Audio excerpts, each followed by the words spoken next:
afternoon, everyone. Welcome. My name is Elizabeth Gessel, and I'm the Director of Public Programs at Museum of the African Diaspora in San Francisco. And I want to take a moment to acknowledge the challenging circumstances that we're all in, and I hope everyone in the audience today is safe and healthy. MOAD stands in solidarity with Black Lives Matter. We honor and mourn the senseless murders of George Floyd, Breonna Taylor, Ahmaud Arbery, Tony McDade, Rayshard Brooks, and so many others who have lost their lives at the hands of police brutality and racial injustice, including those whose names we do not know. As many of us are settler, immigrants, or descendants of those forcefully brought to this continent, our institutions were founded upon exclusions and erasures of the indigenous peoples whose land we are located. With deep respect, MOAD acknowledges that even in virtual space, our people, our work, and our network servers are on native lands, and thank the indigenous people of the Bay Area who have stewarded this land throughout the generations. I welcome you to MOAD Online and to our new program series, African Diaspora Film Club, occurring monthly with Cornelius Moore, who is the co-director of California Newsreel, a 52-year-old social issue nonprofit film distribution and production company. He is also an independent film curator specializing in works from and about the Black world. Modeled after a book club, we expect that you will have already viewed the film selection when you join us for the discussion. If you haven't already seen the film, please stick around. We just can't guarantee we won't have any spoilers. Today, we will discuss the 2004 documentary Chisholm 72, Unbought and Unbossed, and we are thrilled to have filmmaker Shola Lynch with us. Shala Lynch is, sorry, I lost my spot. Shala Lynch is a Peabody and Emmy Award-winning filmmaker and a 2016 member of the Academy of Motion Picture Arts and Sciences. She makes films about audacious women and in particular Black women. She is best known for this documentary, Chisholm 72, Unbought and Unbossed, and Free Angela and All Political Prisoners from 2012. She is also the curator for the Moving Image and Recorded Sound Division Archive at the New York Public Library's Schomburg Center for Research in Black Culture. Through the work of rediscovering this large and unique collection, she hopes to inspire an army of storytellers from students and scholars to artists of all kinds. She believes in the value of preserving history and its power in storytelling. We will start the discussion today with Cornelius and Shala, and because we are such a large group, we encourage everyone to participate by making comments in the chat and submitting questions in the chat as well. And please, out of respect, keep your microphones on mute to reduce any background noise. But welcome me in joining today with us, Shala and Cornelius. Thank you. Yes, thank you, Elizabeth. We're on? Okay, good. Thank you, Elizabeth. And thank you, Shala, for being part of this and for making a wonderful film. Thank you, Elizabeth, for bringing us all together, and for all of you for attending this virtual discussion. And Cornelius, I'm looking forward to getting into it with you. Okay. Let's get started. Let's get started. So, and I saw it, I think I saw the film when it originally came out, and then again, of course, recently, and realized it was, how dynamic it was and how revealing it was. There's stuff, and to be reminded of things that I knew, and then there's things that I didn't know, and I thought I know about Shirley Chisholm and that time. I think you really captured that time really, really, really well. Thank you. You're welcome. Thank so you. This is your first film, so. Absolutely. Chisholm 72, Unbought and Unbossed was my first film, but I was a fully developed adult-ish person at the time. So what I mean by that is I took all the experiences of graduate school, being an athlete. I was a track athlete till I was about 27. And graduate school was in history, American history, and public history resource management. And I was trying to find a job after leaving track and finishing graduate school and wanted to get into the arts, and couldn't get my foot in the door in a cultural institution. But my skills around history and visualization landed me a job with Ken Burns and Florentine Films. And then I worked for him as a filmmaker for about 4 or 5 years for his group and learned filmmaking on the job. And so you work for a filmmaker like that who has a one way of seeing the world, right, his way, and you're all kind of working towards it. And you start to think, well, if I see the world in a different way, why can't I tell stories that I want to see? And it was because of that I was led to the story about Shirley Chisholm. I realized 2 things in working on many of those documentaries is that we wait to tell somebody's story after they're gone, so they don't participate. And what a tragedy it is to, especially around women and women of color, not to hear their voice, you know? And I had heard Shirley Chisholm's birthday announced on NPR. And I was like, wow, that's kind of cool. First Black woman elected to Congress. You're youngish, you dismiss what that means and the agency around it. And, it's a first. It's like a fact without any understanding of what it means to accomplish it. But then I started to think, wait a second, Shirley Chisholm's still alive, right? It wasn't, they were announcing her birthday and she was in her 70s. Let me try and track her down. And I took my Paula Giddings book off my bookshelf, When and Where I Enter, the story of Black women in America. And and this is gonna embarrass me, I open it up and I look at the index, Chisholm, and I was like, oh, right, she ran for president. Let me read those paragraphs. And it was 3 paragraphs on her run for president. And my freshman brain had read those 3 paragraphs and was like, why would you do that when you know you're gonna lose? That was my insightful comment in the margin, right? Here I am, 27, going, oh, wow, yeah, we've come a long way. But man, that's the story. That's the story to tell. Why would you do that? Why would you do that? And she was game eventually after I talked her into it. Oh, so walk us through that. How did you, because she had been retired. She was not in Congress anymore. She was retired. Her second husband had passed, so nobody quite knew where she was. I started calling my own congressperson couldn't quite figure out where she was. Some people were like, she might have passed, etc. I eventually, through talking about it so much, met a guy in a bar whose mother lived next door to her. How random is that in Florida? And was able to start sending her letters. And so I sent her letters and eventually got her phone number and courted her, essentially. But her recollection of her campaign was not what we see in the film. It wasn't written about in the history books. If you looked at the political science books, it was a mention, but it was almost an embarrassment. Like as though all she had to offer in that run for president was a bit of a publicity stunt.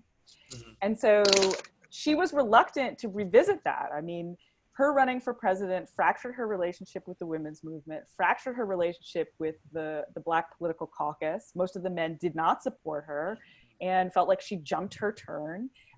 And so she also was left with a lot of debt because she campaigned nationally, but she paid for her own expenses and local groups raised money. Local. I'm sorry. Right. Like amazing. So that's a whole nother that's another part of this conversation. You can't run a campaign like that anymore. Right. So only to say there were repercussions. And so she wasn't sure she wanted to revisit this part of her life. Finally, she did. And I'll say that she never expected the film to be that good. But she gave me a chance because I was a persistent young person. And when she finally got to see it, it was a real, I won't ever forget the pleasure she had in reliving the moments and watching the footage. And at a certain point during the screening with her, this was after we were in Sundance and, she couldn't quite make it, her health was failing. We're watching in her home in Florida and the phone rings and I paused the the VHS tape, because that's what we were, that was the hot medium in 2004. And she slowly makes her way across the kitchen to the phone. She picks up the phone. She says, "Oh, no, I will be late to dinner tonight. I am watching a fantastic, absolutely fantastic documentary. I'll see you for the early bird at 5:30 instead." Right? Click, comes back, and she watches the rest of the documentary. Okay. So it was like home movie footage for her. Mm-hmm. Mm-hmm. And she couldn't have seen it because she was living it at the time. Well, it's interesting that one of the people in the film, whose name I'm forgetting, it was a Bay Area person, talks about why she wanted to meet Shirley Chisholm, because she heard that she was running for president, and she said, "A black woman running for president? I wouldn't meet her because she must be crazy." Exactly. Well, when I speak to particular young folks, we take so much of what we have today for granted. When I left college, I could get a credit card, I could open a bank account, I didn't have to wear gloves at work, all of these kinds of things that were kind of normative in the 60s.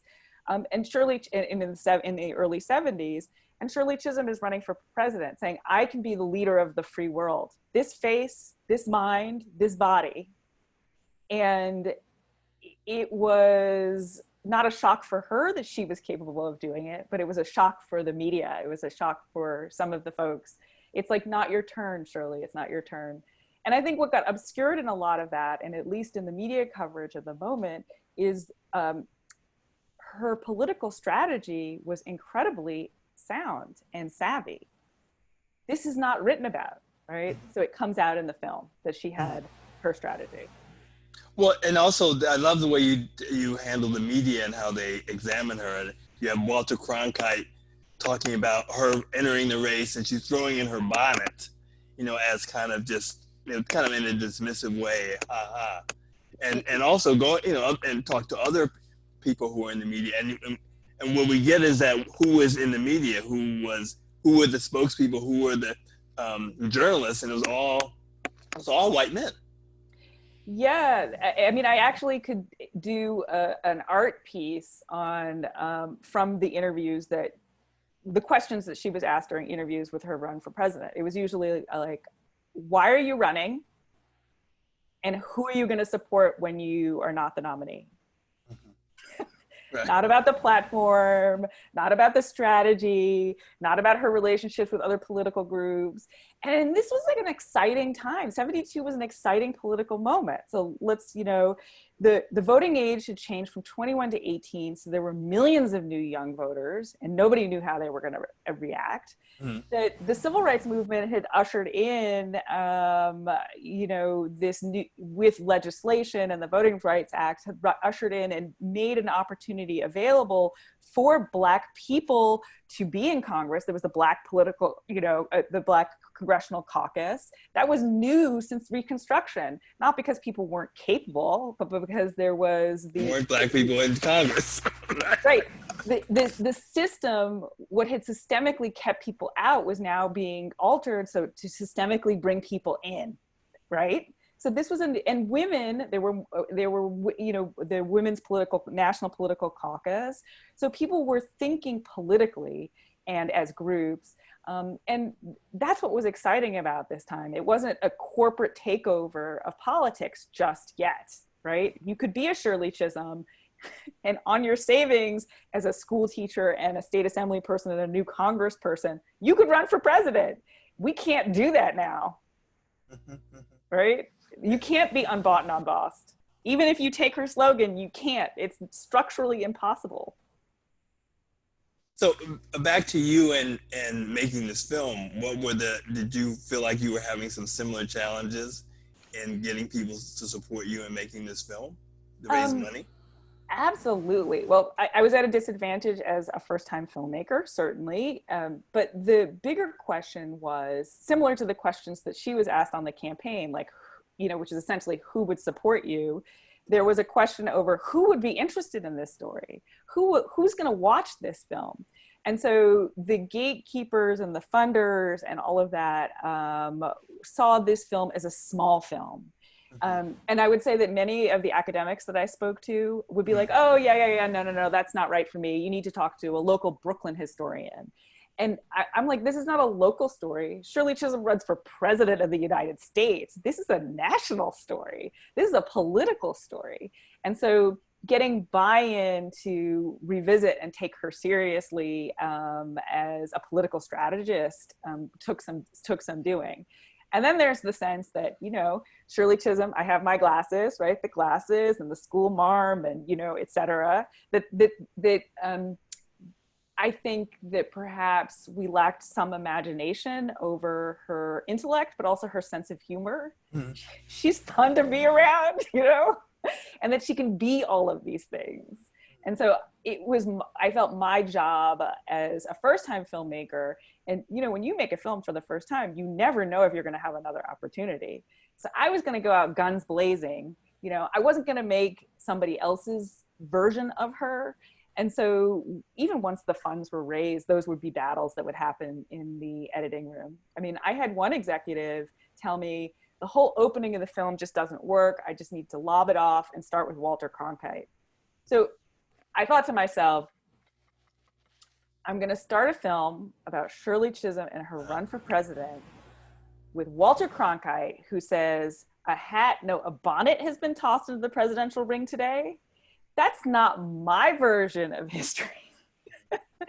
You know, it's an important point of view to add to the conversation, but we start with Shirley Chisholm.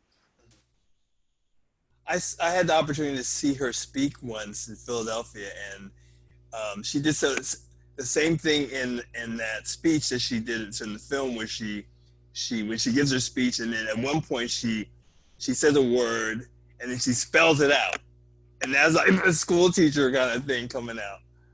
It was great. Absolutely. She believed in educating, and she believed, and I think that part of why she ran is she assumed there would be more support from her Black political colleagues, and then also from her colleagues in the women's movement, and that young people, when they heard her speak, were like, yeah, she was against the war in Vietnam. She's for justice and equality. I'm voting for her. And, you know, Barbara Lee was a young woman who supported her. And look, she's still the congressperson in the Oakland area. Yeah, for people who are from the Bay Area, there's a lot in the film. There's Barbara Lee, and there's Ron Dellums, who was a longtime Congress member before Barbara Lee got elected to that seat. Former Mayor Willie Brown at the Democratic Convention. So there's a lot, you know, not for us. Yeah. So, unfortunately, Willie Brown would not let me interview him. Okay, that was my question. Yeah. I tried. I had some fabulous women in the San Francisco and Bay Area helping me strategize to get to him. Actually, somebody slipped me his home number, and said, call at 6 a.m. He's always up. And, you know, so I did. And oh no, because I couldn't get anywhere in the office. Uh-huh. And I guess I was Willie Brown. Okay. Do we know why? He just said they didn't have time, or it was not what he wanted. But let me be fair. He was not alone. There were a lot of people, as you know, my congressperson from Harlem at the time, Charlie Rangel, really wasn't that interested. The other people in the caucus, not that interested, except for Ron Dellums. Hillary Clinton, not that interested. I think she was already thinking about running for president at some point, and, you know, didn't want to necessarily connect her brand. People don't want to connect. We're all brands now. And I guess connect with this woman who did something that is admirable, but in a sense, though she doesn't win the nomination, right? We want winners, right? Isn't that what our president today tells us? Okay. So that was also a question I had. Were there other people who didn't want to be in there, but and some of the people you interviewed, did they reflect on how they dealt with that time, and whether they did support Shirley Chisholm or not, and have regrets, or, you know, about what they did then, that they were willing to admit to you on camera? No, I think the person who admits the most or is the most candid is Walter Fauntleroy, who kind of on camera is thinking through, and he's like, well, you know, the Black National Convention happened in Gary, Indiana. We were looking to be with a winner. So why would we support her when we know this sense of it's a real long shot? We wanted to be with one of the nominee, right? So there's the political calculus that we all make when we vote, right? Do we vote our conscience? This is what she asks us to do. Or do we vote for who we think is going to win, to be connected and closer to power? And, you know, the story asks us to think about the short-term and long-term implications of those choices. Mm-hmm. Well, but also, I mean, her strategy was clear. I mean, she wanted to be president, and I think I would be glad if she were president. But she also she knew how to work the party, and, you know, wanted to get delegates so that people could come to the convention with some degree of power, and to say, you don't give away your votes if you don't get something for it. And that's exactly it. I mean, so there were no caps on primary races in terms of how many delegates you could win. If you were in a primary and you won a certain percentage of the vote, you pretty much won that percentage of delegates. Mm. So she was going in a very crowded field of Democratic nominees to the convention with delegate votes. And as people were dropping out, she was picking up more votes. And the idea was there were three strong frontrunners: George McGovern, Humphrey, right, and Edmund Muskie, right? And they were pretty much dividing up the votes in three ways. So her delegate votes could be the difference, this was the thinking anyway, between one of the nominees winning over the other two, and that would give her political leverage on the platform. So she says in the film, you know, people, you can run around saying black power, purple power, you know, yellow power, whatever kind of power, but the currency at this moment is delegate votes. So how many delegates do you have? Then we can talk. And so she was understanding and articulating a strategy that recognized political power and leveraging in that moment. That's a lot different than running symbolically for president because the publicity stunt, which is how she's remembered. Yes.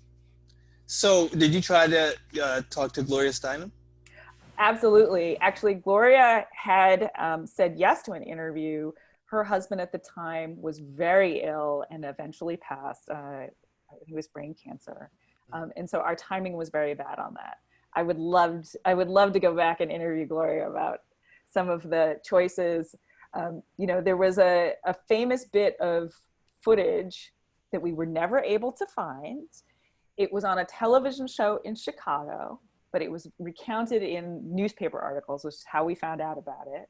And apparently it was Chisholm and Gloria Steinem. And Gloria said something about, well, you know, the best male candidate is George McGovern.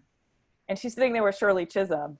And Shirley Chisholm got West Indian hot on her and said, Gloria, that is just not the kind of support I am willing to accept. Either you support me or you support George McGovern, and that's that, you know? And I just wish that footage exists. Because that's real. Mm-hmm. Who wouldn't be annoyed? Yeah. Like, yeah. So basically, you can't have it both ways is essentially what Chisholm was saying. So you did interview Octavia Butler, which I thought was a curious choice because I didn't see that was she involved in the campaign, and why did you interview her? Sure. So people who don't know who Octavia Butler is, I shouldn't assume anything, but she's a great futurist writer. Yes, science fiction, and her main characters are women of color, and they often are not only the main characters, but they're in positions of power.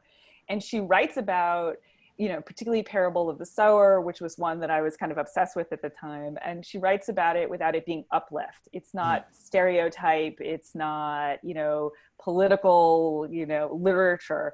It's great literature where these powerful people who make decisions about the group and the tribe are women of color, right?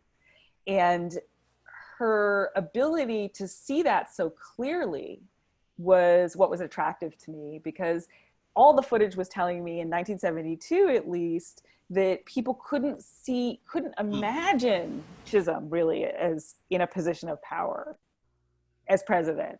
Mm-hmm. And so I wanted to talk to somebody who had better imagination than other folks. Okay. And so she was game. So she said, I don't know Chisholm, I don't know the story. And I said, but you understand power, and you understand writing about women of color in that way. And she said, okay. And it was unfortunately one of the last interviews that she ever gave, because, as many of you may know, she passed unexpectedly, had an accident. And so it's something I cherish. I cherish her willingness.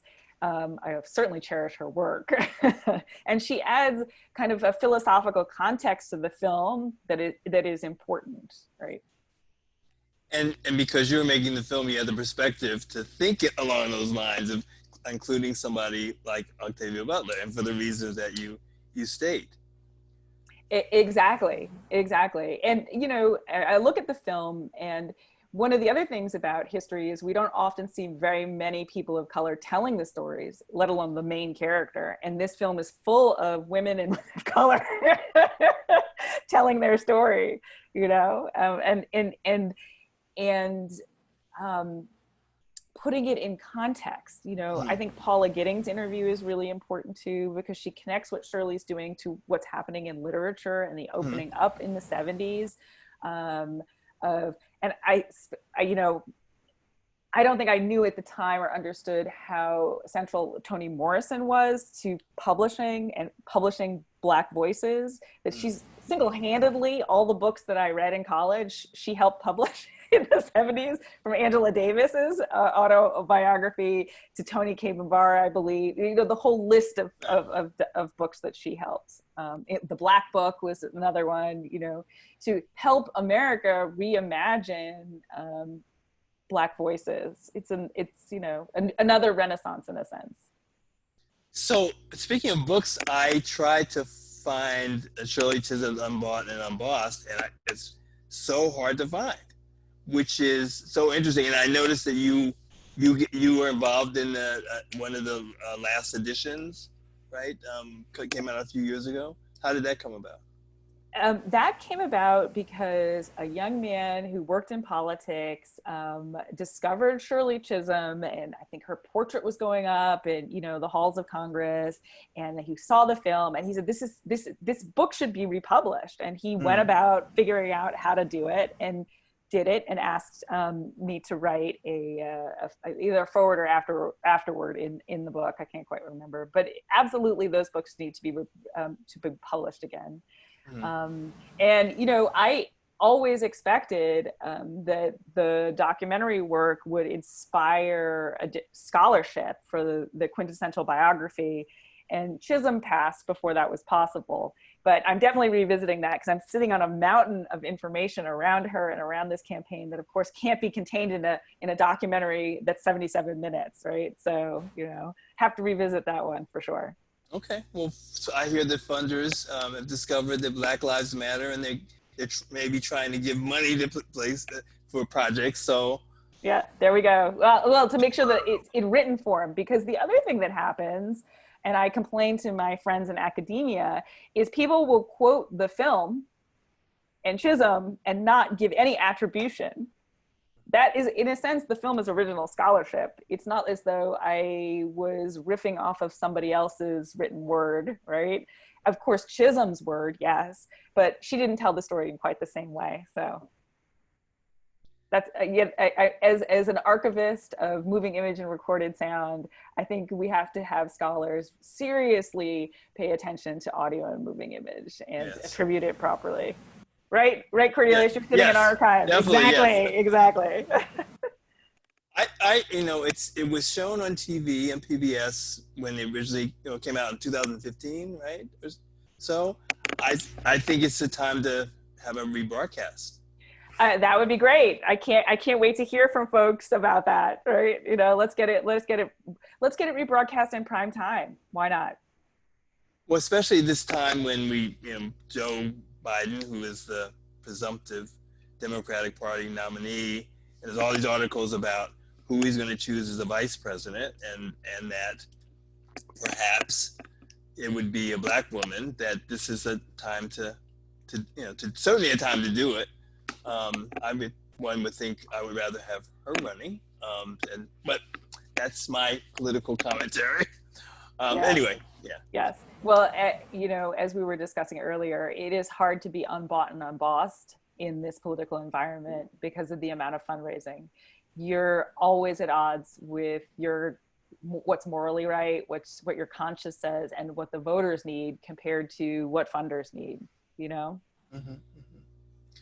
So what when you were making this film, is there something that particularly surprised you that that came out when you were making the film that you didn't think beforehand?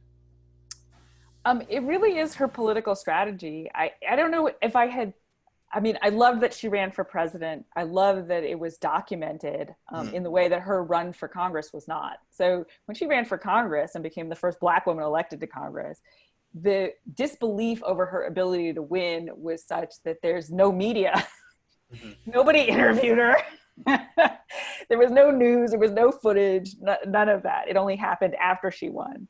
And so I was kind of forced into focusing on her run for president because there was footage, and you need footage, right? And there were interviews, and I could use her voice.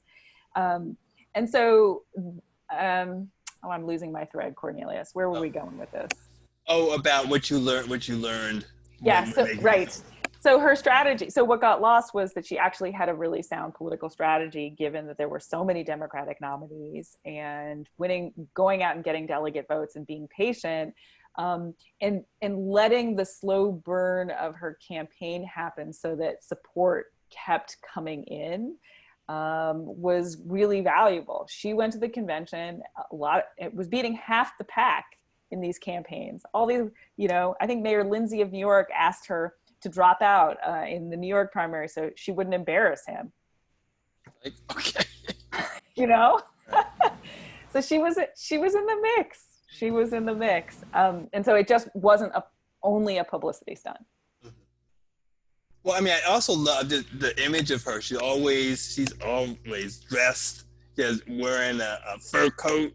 Whenever you see her, I mean, maybe just in the cold, but I mean, she was always stylish too. Always. She loved clothes, and she paid attention to that for sure. So it was really interesting to talk to some of the women in her office, as the first Black woman elected to Congress, and there weren't that many women in Congress. She was aware, and she hired women for her office, and they actually had to lobby her to have a casual Friday where they could wear pantsuits. And 70s pantsuits were hot. She finally gave in. She said, no, we always need to be dressed to the nines and professional. This is how we roll. She gave in, and there was Pantsuit Friday. Okay, that's fun. That's fascinating. That wasn't in the movie. Okay. No, so much. The other thing that surprised me, come to think of it, I actually was discovering it on camera, and it wasn't really, is that Ron Dellums supported Chisholm throughout the campaign and gets to the convention. And there's so much pressure at the convention to rally around who they think the presumptive nominee is going to be, George McGovern, that he, without speaking to Chisholm first, supports McGovern publicly. And she finds out about it live, watching the television. And it took, I don't know how, they didn't talk about it. They didn't talk about it then at the convention. And it's unclear whether they talked about it later. But to Dellums' credit, I had to interview him more than once, because the first time I interviewed him, he neglected to say this, right? And it's not in the history books, so I didn't know to ask about it. And there's assumption sometimes with folks that there's no evidence of what actually happened. So if I don't tell you, then you won't find out, or it's not true. And I'm here to tell you that that's not how it works. So I had to call up Mr. Dellums and say, hey, you can let it stand as is, right? And not comment directly. And you know what that's going to look like. or you can sit down and have another interview with me. And to his credit, he sat down for a second time and he tried to face what he clearly felt bad about. Okay. Yeah. I mean, yeah, to his credit, he did sort of, acknowledge that that was a difficult thing. Yes.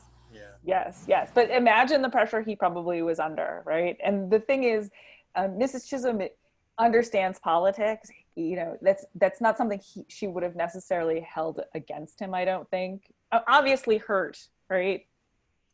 And I think that's where some of the emotion at the end of the film comes from.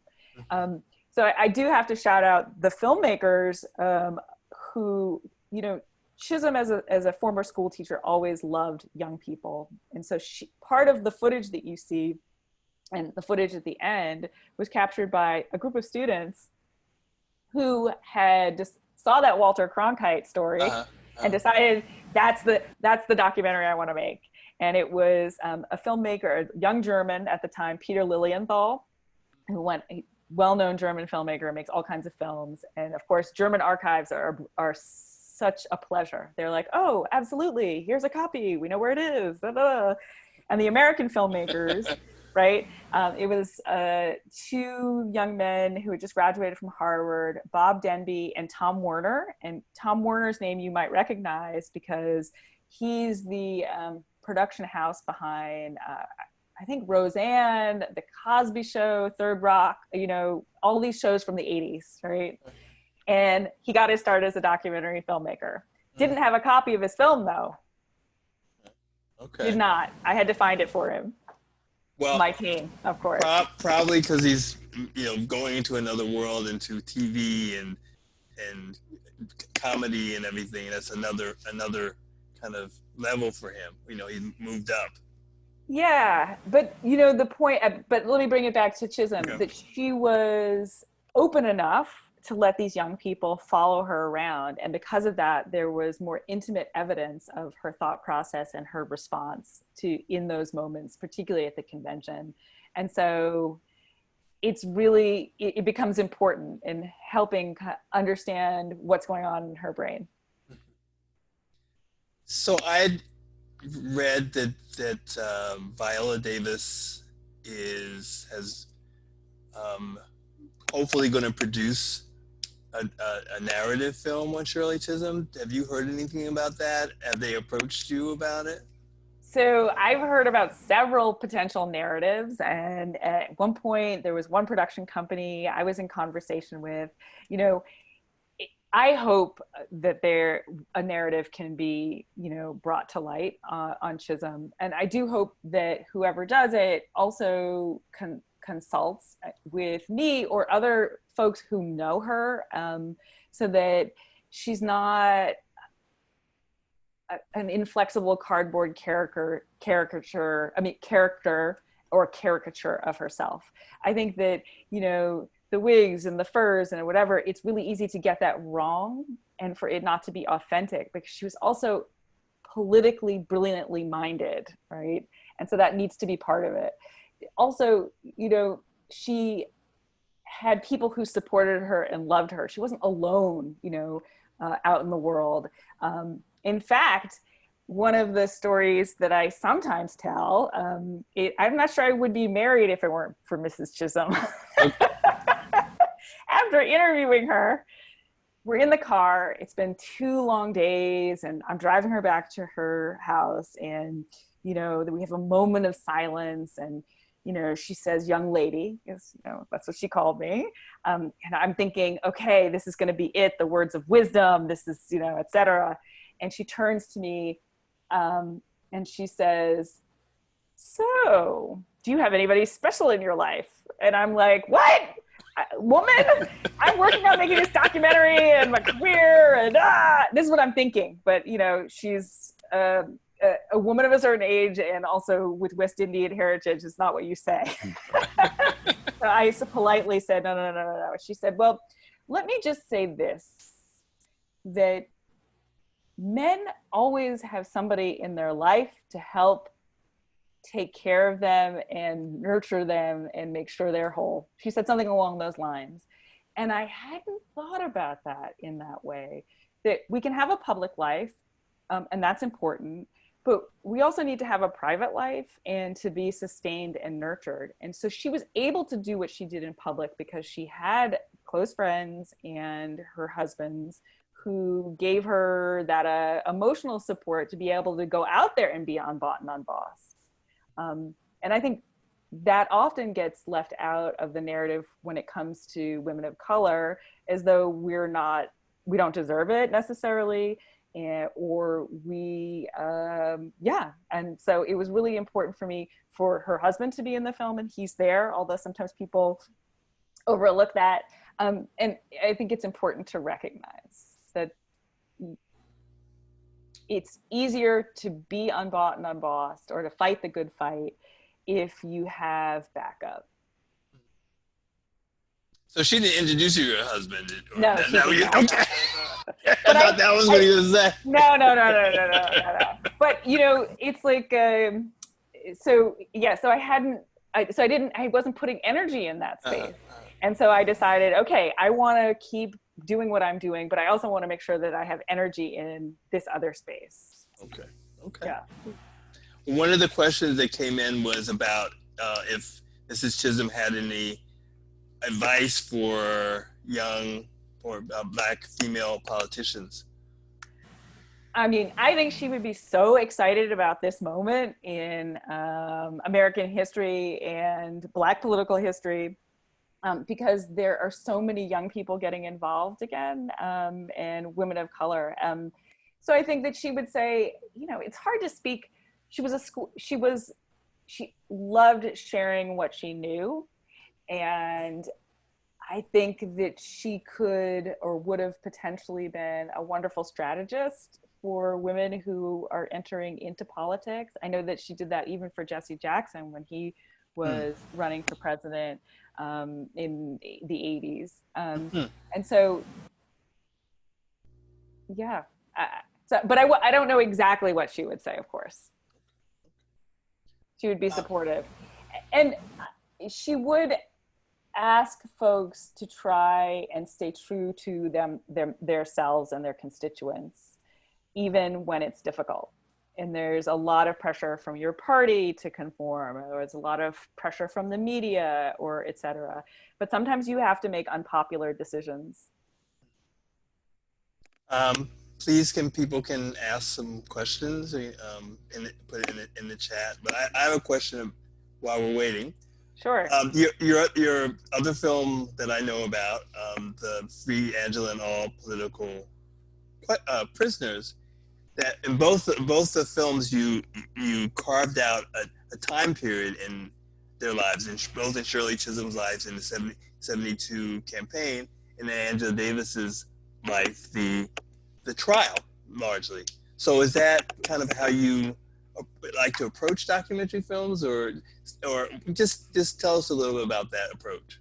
Sure. So it's definitely a conscious approach, in the sense that our lives as we live them don't have narrative arc. You know what I mean? They don't. And so when you're approaching a story where people are reluctant to even engage with it to begin with, you want it, I think about writing it in a way that gives the main character as much agency as possible. So it's not as though, I want you to see and feel her on her journey and her choices. It's not a fait accompli that Shirley Chisholm is going to run and not necessarily win. It's not, I want you to be on the journey with Angela Davis through the choices that she makes and the implications of them, the intentional and unintentional consequences of them. And I want you to go through the experience of what that trial may have been like, and also to remember that she was acquitted by an all-white jury, and so many people still remember her as guilty. Okay. Yeah, I guess I'm talking to a Bay Area crowd, except y'all. Because yeah. But if you go outside, outside of your group, sometimes people mix her up with Assata Shakur, or they have a sense of they don't get beyond the FBI's most wanted poster. So the couple questions here, like one was about some information about where she got her strength to run for president. Did she share any of that, like about her, her spirit that gave her the ability to do that? Sure. I think a lot of her interest in politics came from her father, who had been a Garveyite and also was a union man. And she used to really love to eavesdrop when him and his friends would sit around the kitchen table and talk politics. Like she was the girl, and it was all girls, but she was the girl in the family who was drawn to her father's work and to politics. And so in Brooklyn in the early days, she simply volunteered and was around other people's campaigns, working as a school teacher and then as an administrator. And it got to a certain point where she thought, okay, you know what? Enough of just supporting other candidates. I'm going to run. And she devised a strategy, et cetera. And people, the political establishment wasn't necessarily supportive of her, and she wins, right? That's the state assembly. She's very successful in the state assembly. And then the congressional seat with redistricting happens. And so she runs for that. And nobody expects her to win. I mean, nobody. Because I think she was running against James Farmer. He was very well known because of his work in the civil rights movement, et cetera. But what she understood is you look at her district and she saw working women who looked like her. I remember finding a photograph, and it was Shirley Chisholm smiling, and she was surrounded by all these women, and they were all dressed in kind of their Sunday best, and they all had the cat glasses, right? And I just thought, yeah. And so James was not from there, Mr. Farmer, and so he was out in the district with flatbed trucks with dashikis and tom-toms, et cetera, and she was having coffee klatches going directly to the voters because she knew they were all women. And guess what? She won, right?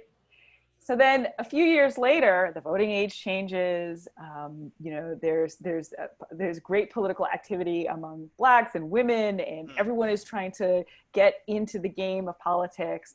And I just imagine that this light bulb went off in her head, like, yeah, let's do this. If I run and I can bring all of these folks together, imagine if the National Women's Political Caucus had supported Shirley Chisholm and the Black Political Caucus had supported Shirley Chisholm and all of those delegate votes came together behind one candidate. Imagine what that would have done, right? So she had just imagined and made happen several times over the impossible. Why not run for president? Right. So a couple questions are related to that. How do you think she would fare today? And also about today, who would you interview today for this project? Oh, goodness. How would she fare today as a politician, you mean? Yeah. I would have to, she's so of her time, that it's hard for me to imagine what she would be like today because it wouldn't be the wigs and the furs, you know what I mean? Like, so who would she be today? I don't know, but that's an interesting exercise. I'm going to have to think on that more. Okay. And then the other question was, who would you interview today for the film? That maybe it wasn't around, maybe are active at the time we made the film. Sure. I mean, I think I would definitely go back to Gloria Steinem for sure, right? I'd be curious to know what Hillary Clinton would say. I would talk to many of the young women who are in Congress today, like what would AOC say, or, all these young women who are there. Stacey Abrams might be interesting as well, right? And let's see who the vice presidential candidate is with Joe Biden, right? I mean, it would be incredible. So she was a first, but she never expected to be the only. She would love the kind of blossoming that's happening now. And in fact, one of my favorite moments in the film is when she recounts a story of walking into Congress and sticking out like a sore thumb. You look at the class picture in 68, it's just like all white guys, right? The big class picture.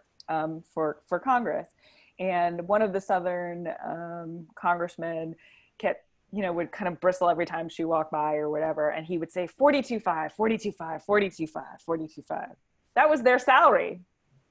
And one day she just got sick of it. And she said, yeah, I make 42.5 just like you. And guess what? I'm paving the way for a whole lot of other people who look exactly like me to make 42.5. Yeah, I remember that too. Yeah, exactly. So yeah, equal pay. We're still working on that. Okay. One of the other questions was about her Caribbean background, which is, I mean, we talked earlier about your father.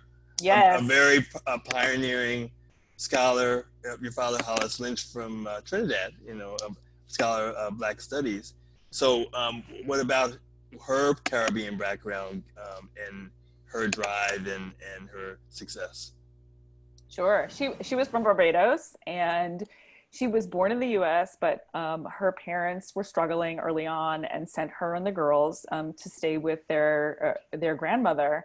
And what she remembers is her grandmother's discipline and beauty and spirit, the way she carried herself. I mean, she was a washerwoman, but the way Shirley Chisholm describes her, it's like out of a Julie Dash movie, right? Daughters of the Dust. That it was the pride in what you do and the way you carry yourself. And she demanded of these young girls to have good posture, carry themselves that way, and expected nothing but the best from them. And I think that's one of the things that happens in majority Black cultures. When you go to school, you're not the Black girl in the class. You're just one of the girls in the class. And it was expected, especially from former British colonies, right? that you would step up to the plate and learn at a certain level. And so the expectation bar was as it should be, not low. Okay. Yeah. And I'll only add to that, by contrast, when she came back to the United States, she writes about this in her book, she was put in some remedial classes because she was not up to date on American history. And then she was in these classes where she was bored. So she used to carry rubber bands in her pocket and kind of beam them at people, and, et cetera. And so she got into trouble. Wow. And there was, yes, as a bad kid. And one of the teachers had a sense or spotted something, and they figured out that she was actually quite bright, and part of the problem was she was bored to death. Okay. And that redirected her. Thank you for sharing that. Yeah. So Elizabeth, I feel like I maybe missed a question. Was there something that I didn't ask that somebody posed? One of the early questions that maybe you missed was about that Shirley Chisholm wanted to be known as a catalyst for change around the presidential election, and is wondering if you have any opinion or information about how Barack Obama viewed her and her presidency, or her candidacy. I have no idea. I've never talked to Barack or Michelle. Would love to. I mean, I would have loved a screening at the White House. Joe Biden. Chisholm screening at the White House. He needs to watch this film before he makes his choice. But I will tell you this. I had the pleasure to interview Stacey Abrams months ago, or over a year ago, right? And she was in the middle of her run in Georgia, and somebody mentioned to her that I had made the Chisholm film, and she said, oh! She jumps out of the seat, she goes to her bag, she comes back, she brings out her iPad, and she's like, look, I watch it all the time. Mrs. Chisholm is with me always. And it was very sweet. It was very sweet that the film does the work of reintroducing her to people, right? Because it's her voice, it's her story with all the other people in it. The film is just that vessel. So one question was about how she was viewed in Congress, right? Well, I think we talked about that a little bit. Yeah. The early part in Congress, but later, I mean, the Congressional Black Caucus was an insurgent group when in the early 70s. I mean, it's not that way now. But you know that. So what was the sort of milieu or the environment for her, other Yeah, than the Southerner you mentioned?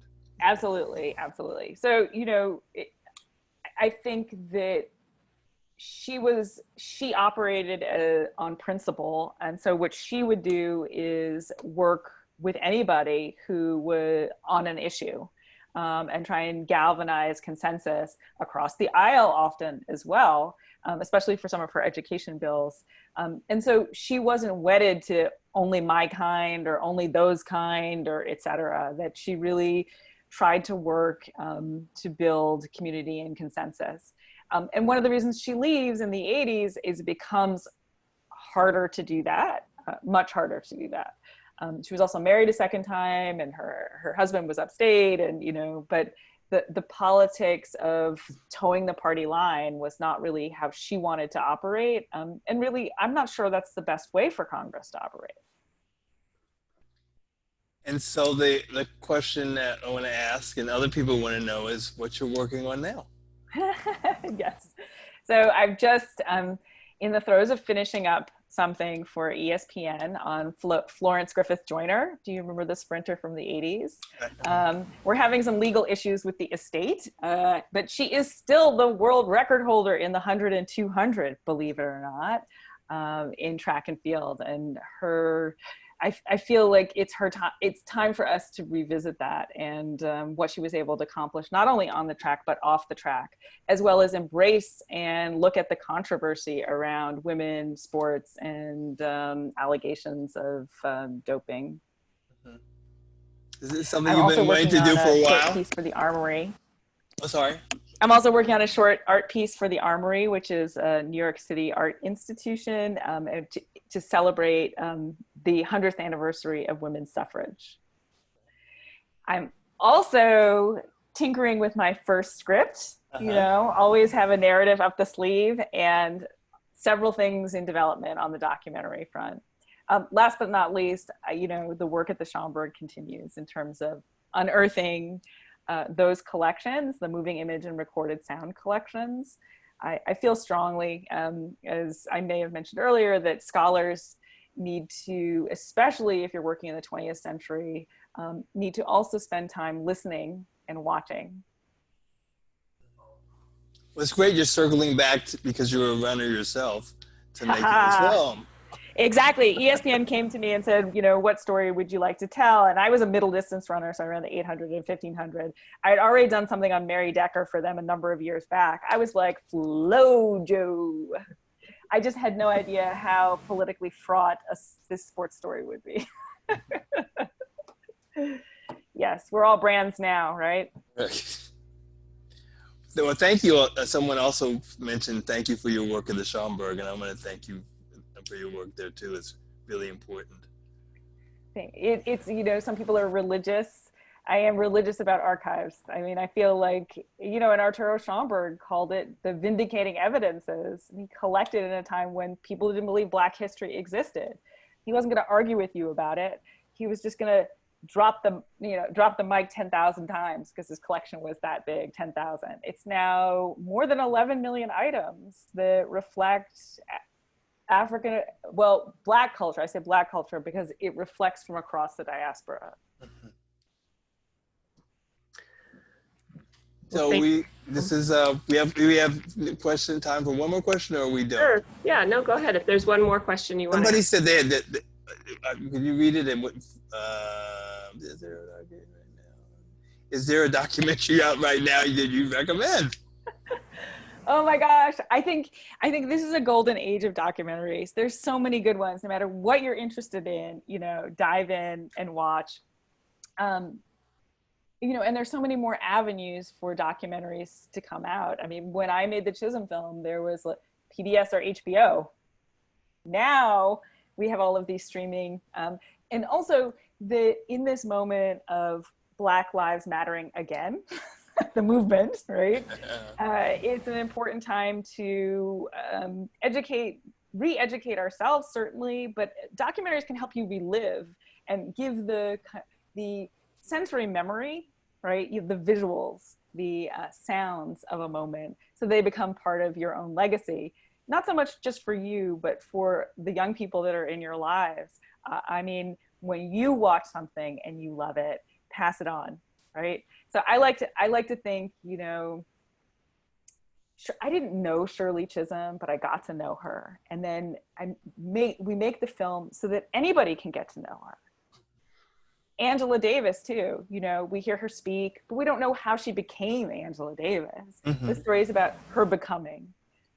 And so that's a gift that can keep giving, which is why, you know, the Chisholm film came out in 2004. People are still watching it today. The Angela Davis film also came out in 2012. And, you know, people are revisiting it again today.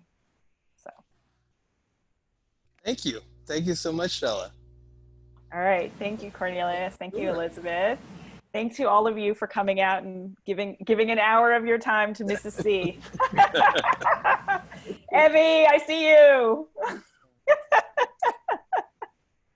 Thank you so much, Shala. I really appreciate you joining us today and just enriching this already incredibly rich film with the stories that you had to tell. And we definitely all look forward to your next project. Yes. Yeah. I'll keep you posted. Thank you for the support.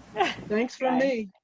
And I do want to take a minute before everybody leaves just to also thank Cornelius and to let you know what our next month's film club selection is. So please join us next month on Sunday, July 9th, again at 5 p.m. Pacific time, when we will be discussing the documentary Whose Streets?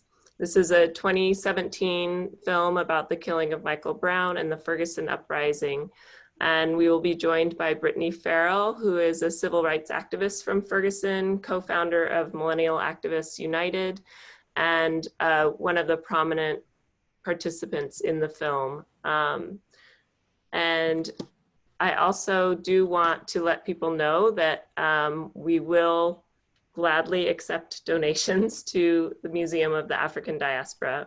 We have been very joyfully presenting programs online since the shelter in place closed our museum, and we don't know when we'll be back in the building. But we continue to present programming each week and make it free and accessible to anybody who wants to join us. So we'd love for you to support us in any way that works for you. You can donate on our website, moadsf.org, or you can text a donation to 56512 and type the word MOAD-SF and then follow the link to donate. And if you can't donate at this time, that is also okay. We want you here with us. So please join us next month as well. Thank you. Bye, everybody. Thank you. Bye. Thank you.